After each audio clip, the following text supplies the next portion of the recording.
So what is MIDI? What's the history of it? And how did we come to use it as we do today?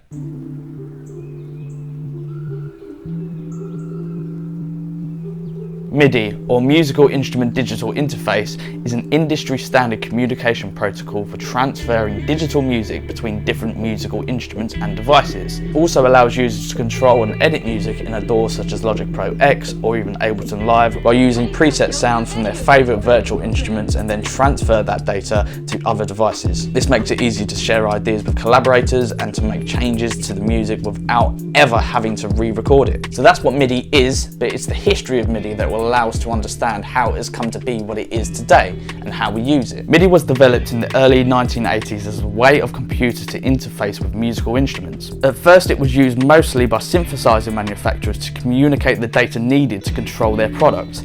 However, MIDI has since been adopted by audio software producers and device creators of all kinds, allowing them to connect virtually any instrument or device together in a digital recording studio. Invented in 1981 by Dave Smith of Sequential Circuits and first presented in 1983 at the Winter NAMM show, a Prophet 600 synthesizer was able to talk to a Roland JP6 keyboard via a 5-pin cable. Prior to this happening, Smith and sequential engineer Chet Wood submitted a paper to the Audio Engineering Society's National Conference in October of 1981. In it, they proposed an idea for a universal synthesizer interface that used ordinary 1/4-inch cables. Across the Pacific Ocean in Japan, Ikutaru Kakashashi, co-founder of the Roland Corporation, was working on a similar concept. Smith and Kakashashi later began working together and understood that they needed a unanimous agreement from all of the industry's manufacturers in order to establish something that will become a universal standard. Smith talked to the Americans, while Kakashashi rallied the Japanese manufacturers. They organised an international meeting with their peers to present the concept, including representatives from ARP, Moog, Krumar, Synclavier and many more, at the National Association of Music Merchants (NAMM) show in February of 1982. The concept was first rejected by several American firms, yet the Japanese makers had already recognised the value of the standard within Sony's Betamax and Panasonic's VHS becoming involved in a costly struggle to become the standard video format in the 1970s. In 1983, MIDI quickly became a standard in the industry for manufacturers, with 3 separate companies embracing MIDI once Yamaha released the MIDI-capable DX7. At first, MIDI could only transmit basic instructions in its first incarnation, such as plain notes.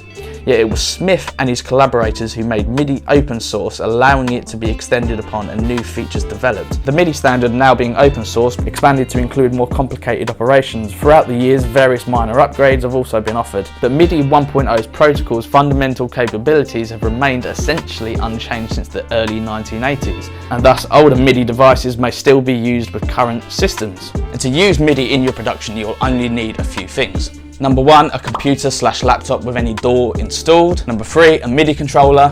Number 4, an audio interface. And number 5, some USB cables and possibly some MIDI cables if you're connecting a synthesizer. So if you've got a ton of experience and you just wanted to learn about the history of MIDI, you probably want to leave this video now.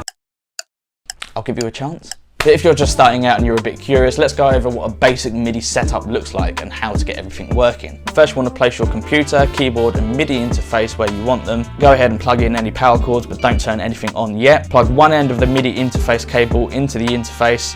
Plug the other end into the USB port of your controller. Plug one end of the MIDI interface cable into the interface. Then plug the other end into the USB port of your controller. Then once you've got everything connected, you can turn on all of your equipment. So with different external instruments, you may come across different types of MIDI connections. Let's go over quickly exactly what those are. There's classic, where MIDI devices are typically connected to each other by MIDI cables. USB. Some instruments offer MIDI communication with a computer using a standard USB cable instead of a MIDI cable. There's Firewire. Firewire supports peer-to-peer connections, which are also common in MIDI systems. But Firewire also lacks a connection management standard, so most Firewire MIDI devices end up being connected directly to computers instead. There's Ethernet. This type of connection is based off the same standard as Wi-Fi. And lastly, there's internal. Many instruments also use MIDI on the inside as a way for one internal component to talk to another. So hopefully that ties that up, and out of anything that you buy, you'll know what you need to connect it to your system.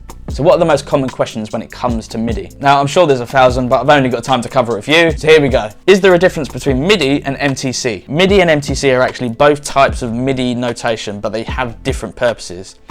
MIDI is used to create scores or melodies for instruments that can be played back on a computer or any other electronic device. This includes everything from classical pieces to popular songs, while MTC, on the other hand, stands for MIDI timecode, and it's a type of sync that is transported from one master device to the next, most commonly via MIDI cables or serial cables. Address information is included in a MIDI timecode message, but isn't included in a MIDI beat clock. Comment down below if you didn't understand that. And number 2, what are the benefits of using MIDI instead of MTC? The main benefits of using MIDI over MTC include greater flexibility, ease of use, reduced hardware requirements, and higher sound quality.